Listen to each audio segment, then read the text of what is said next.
start the exercise 2.4. So first of all, I will explain about factor theorem. What is mean by factor? In 6th class and all, I think you already learn about factors and all. What are the factors of 10? If I am taking one of the number as 10, what are the factors of 10? How you will find 10? You have to factorize it. So you can divide it with 2. 10 is even number. We can divide with 2. Then we will be getting as 5. So the 10 can be written as 2 into 5. If I am taking one of the number 12, then 12 how you will factorize? 12, if I am dividing with 2, then you will be getting as 6. Then again I am dividing with 2, then you will be getting as 3. So if you want, you can continue division, but if the last number is a prime number, then you can stop division and all. Okay? So here, this 12 can be written as 2 into 3. So here, in these two cases, if I am taking 10, 2 and 5 are the factors of 10. If I am taking 12, 2 and 3 are the factors of 12. Okay? Another example. I am taking 18. 18 is another example. If I am factorizing 18, I am going to factorize it. So first of all, this is an even number, so I will divide it with 2. Then I will be getting 9. 9 can be divided with 3. So 3 3s are 9.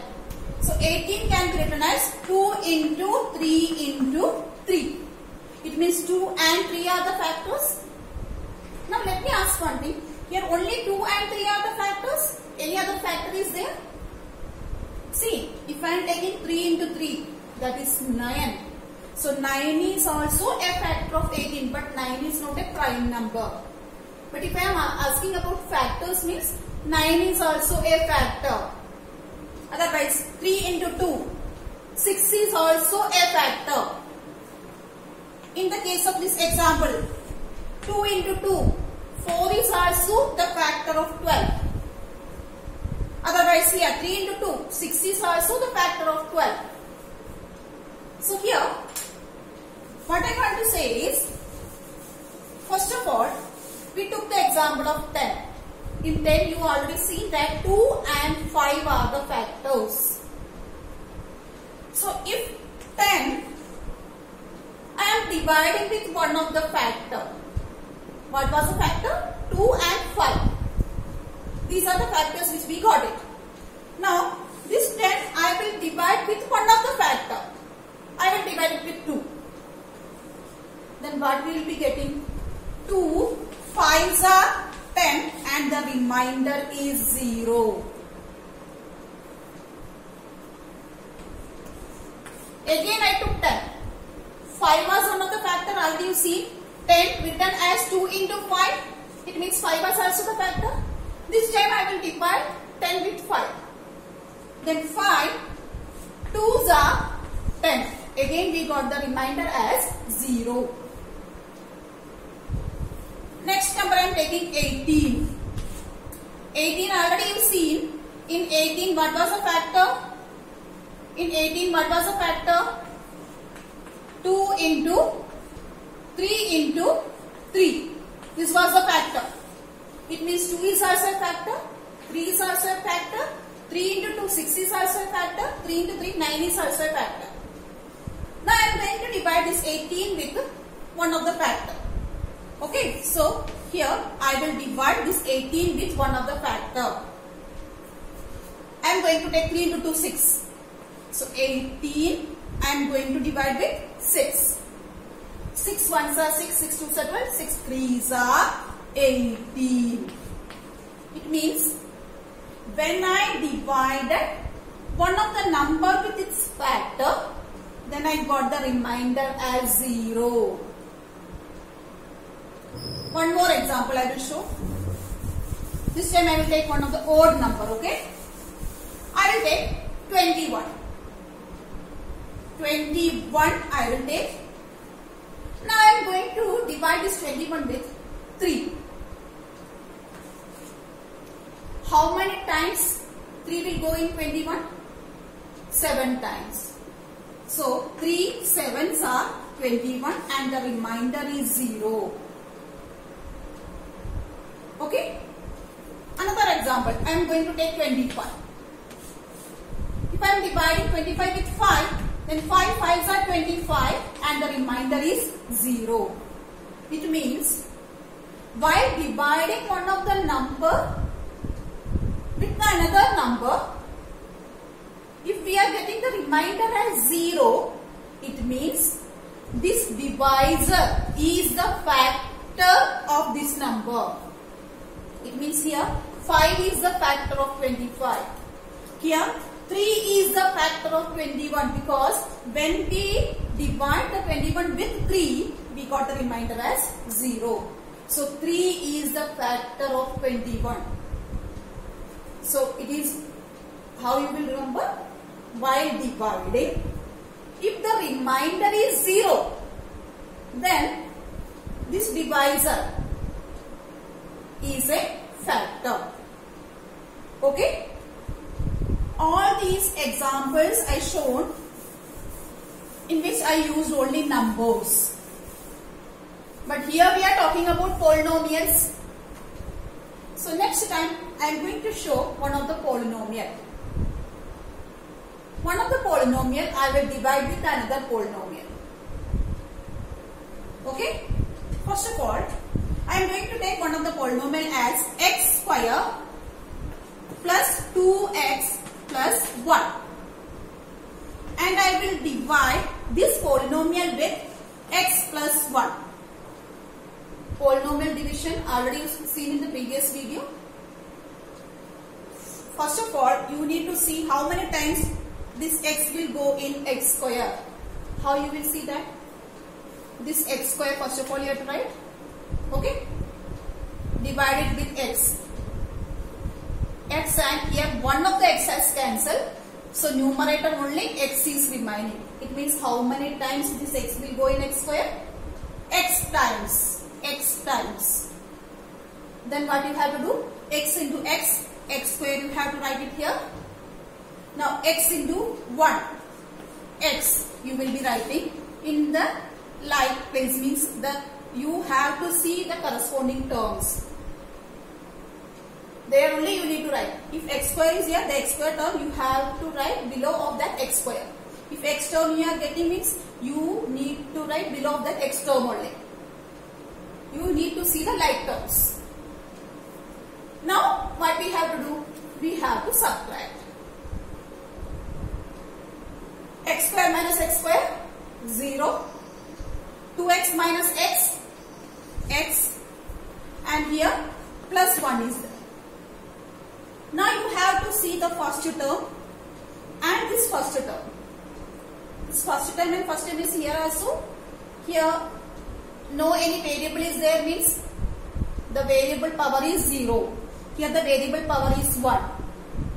So the highest power we need to see here. This variable is having the highest power. So I will be seeing this term. How many times this x will go in this x, I have to see. For that, first of all, I will write this x divided by this x. X and x cancel, 1. So here we will be getting 1 time. It means x ones are x. Now this 1 you have to multiply with the constant term. So 1 into 1, that is 1. Now subtract it. X minus x, 0. 1 minus 1, 0. It means here we got the remainder as 0. Just now I told the examples. When I divided the 10 with 2, I got the remainder as 0. And I told if the remainder is 0 means 2 was the factor of 10.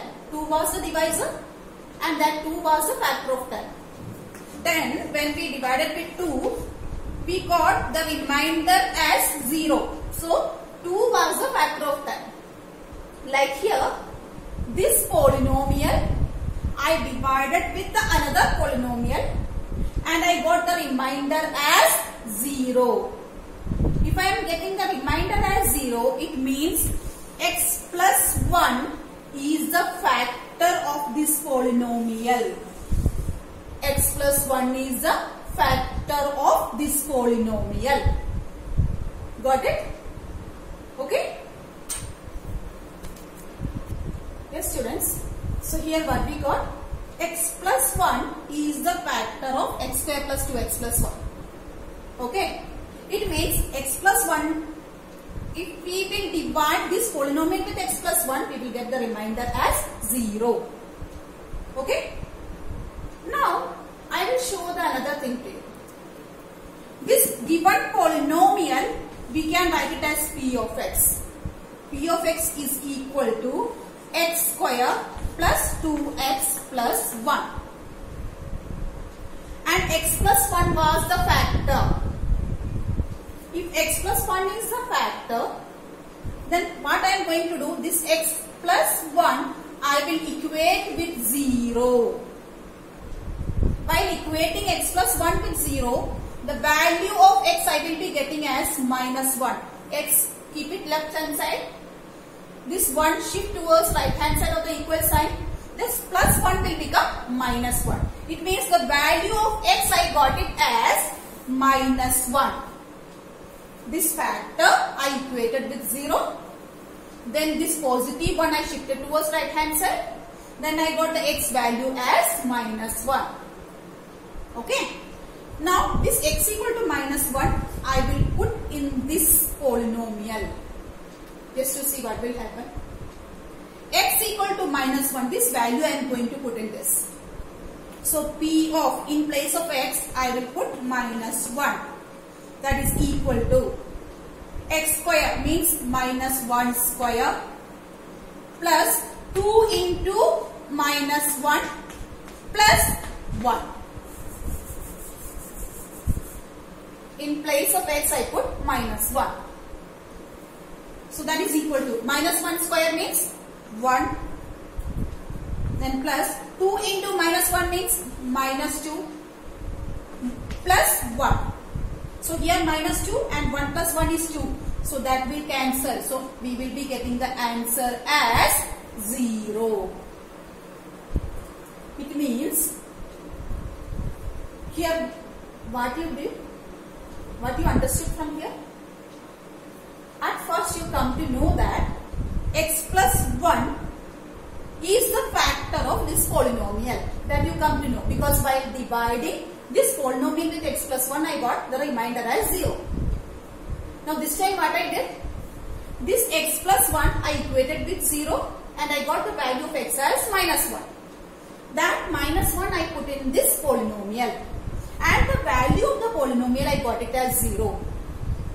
It means that if x plus 1 is the factor of the polynomial px, this polynomial we will call as px, because this is a polynomial in terms of the variable x. So x plus 1 is the factor of this polynomial. Then p of minus 1 we got it as 0. Just to listen carefully. When we divide with x plus 1, then p of minus 1 is 0. Now I will give few more examples.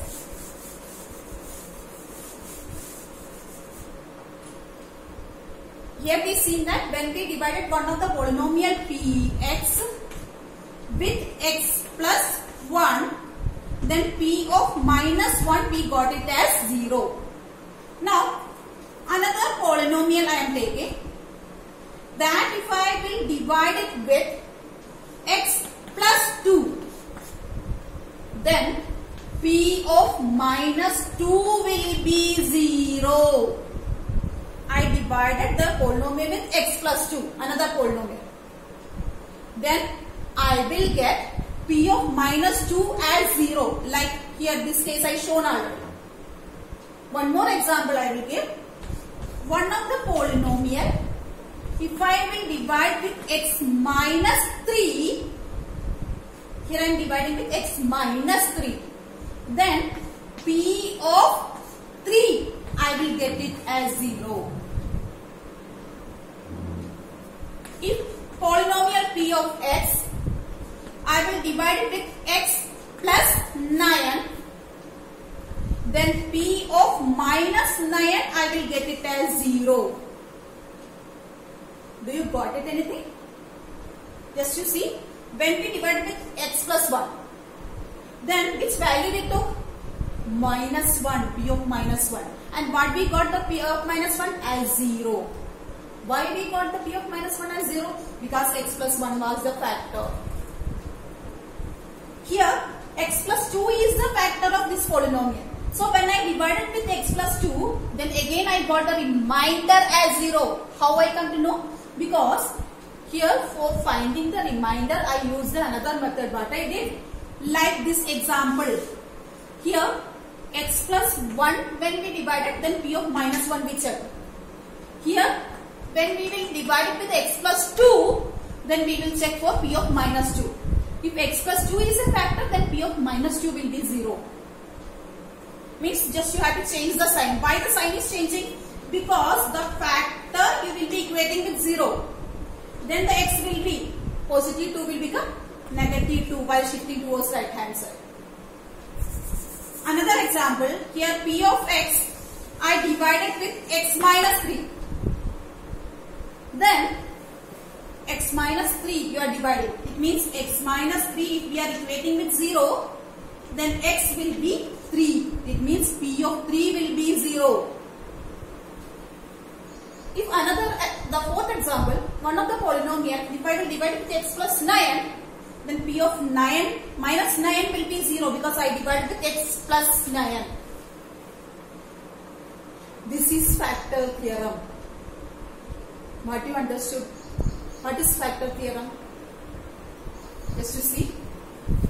If p of x is one of the polynomial with degree n greater than or equal to 1, means the degree should be at least 1.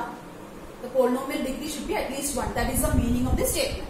N or greater than 1 means the degree should be 1 or greater than 1. That is the meaning. And a is any real number. Here a means 1. Here a means 2. Here a means 3. Here a means 9. So see the statement. And a is any real number. Then if x minus a is a factor of p of x, then p of a equal to 0. Once again, if x minus a is a factor of p of x, then p of a equal to 0. Compare it. If x plus 1 is a factor, if x plus 1 is a factor, p of minus 1 is 0. If x minus 3 is a factor, then p of 3 is equal to 0. Compare it. X minus 3. Here x minus a. If x minus a is a factor, then p of a is equal to 0. If x minus 3 is a factor, then p of 3 equal to 0.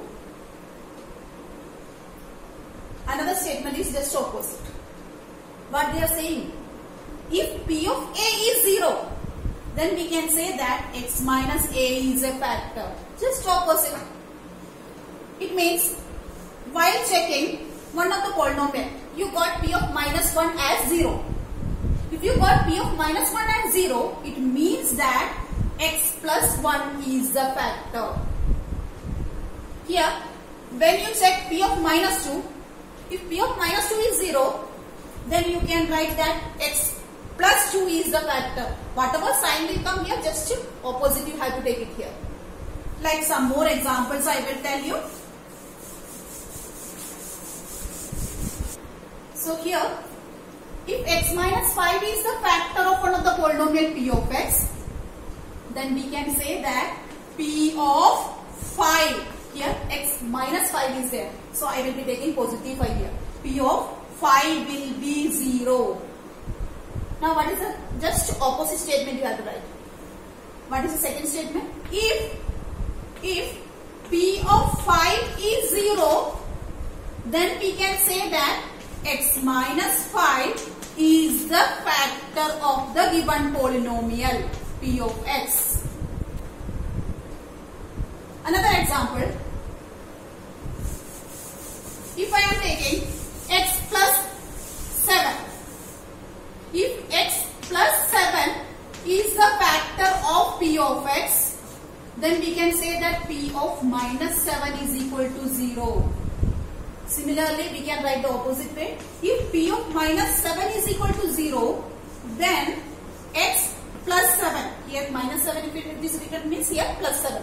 Then x plus 7 is the factor of the given polynomial P of x. Okay, got it?